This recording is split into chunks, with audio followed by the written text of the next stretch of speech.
all three of them are in Yemen, because Saudi Arabia has torn down every vestige of anything to electricity, and they're frequent. What do we see? A historic building right next to it.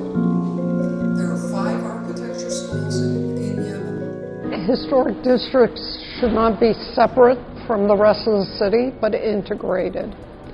And that all planning policies should incorporate both the newer districts of the city and the older districts together and consider them as a unit.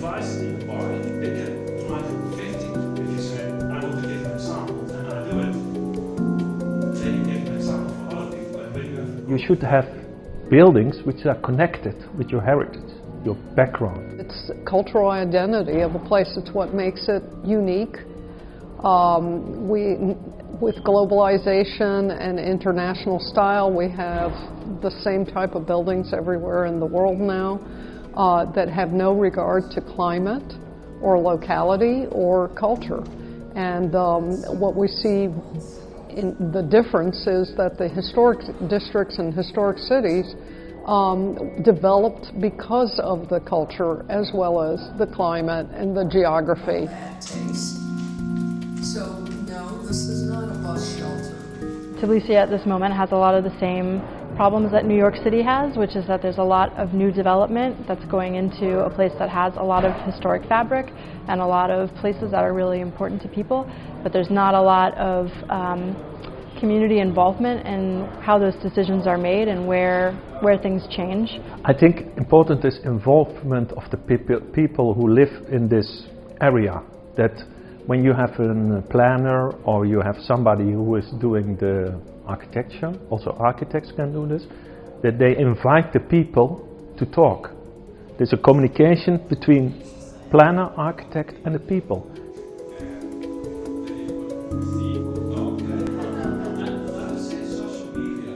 In a neighborhood level, everybody understands what's working and what's not working and have expertise that isn't technical and uses a different language. And so it's really important for planners and professionals, architects and bureaucrats, governments to be able to speak to communities and be able to hear what communities already understand. People are important for city planning. People are important for architecture.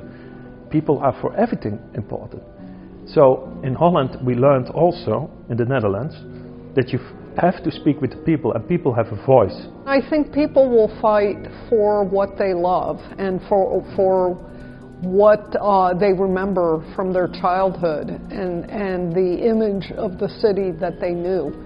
And they are very distressed when their favorite landmarks are removed or identifiers that help people navigate city.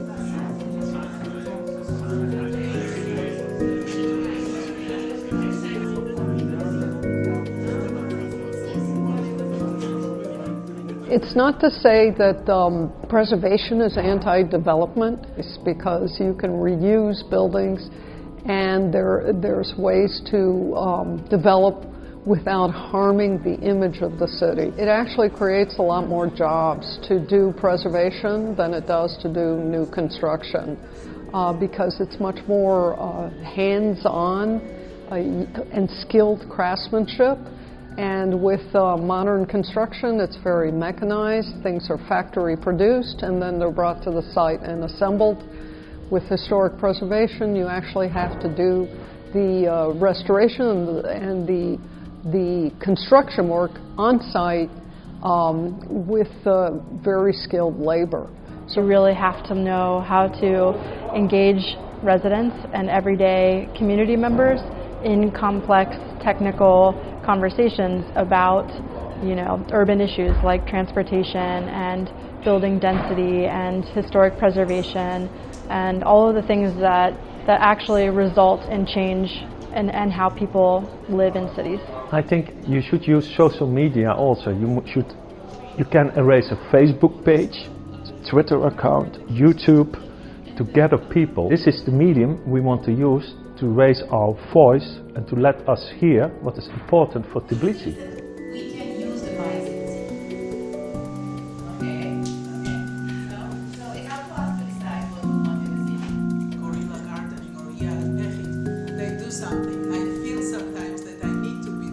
One thing that's happening all over the world is that people are moving into cities. And they're moving into cities because of needing economic opportunity and the ability to have a good life.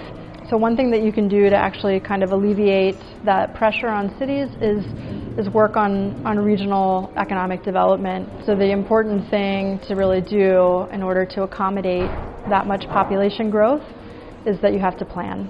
You have to really take a hard look at what the future might involve and to sort of create flexible planning frameworks that will allow for cities to adapt to those sorts of forces.